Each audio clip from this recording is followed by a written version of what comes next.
So in our lying down practice, we've been lying on our backs and we've been putting our hands on here, and we've noticed that when we actually breathe in slowly through the nose and the diaphragm activates and flattens down, it displaces the organs forward, and so we get the belly coming in and out in this kind of manner. But also that displacement is going to happen backwards. It's going to be to a much smaller degree, and if we have one hand on the front and one hand on the back, it's quite obvious when we're actually displacing the organs forward.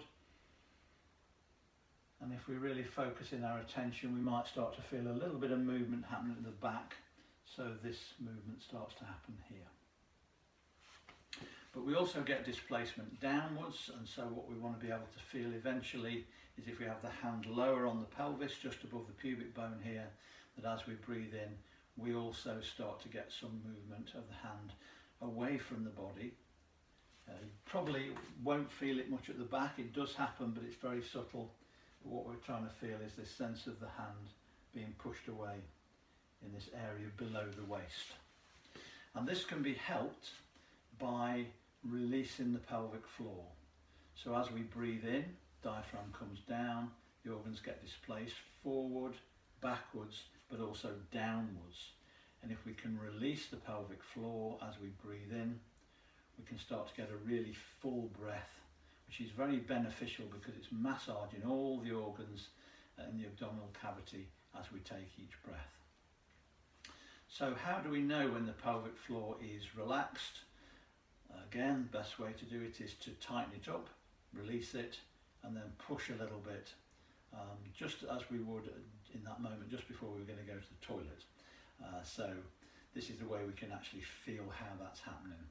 So we can stand and we can clench the muscles at the back of the pelvis and the buttocks and the sphincter, and then we can release them, and so that's neutral, and then we can push a little bit and just get a sense of how that feels when the pelvic floor is pushed and opened. And then we return to neutral, pull up and hold, release to neutral and push. And then we can time that with the breath. So as we breathe in, push down in the pelvic floor, so we get all this nice space opening through the pelvis. And then as we breathe out,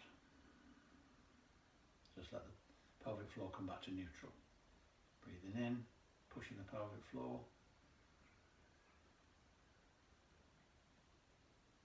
Breathe out.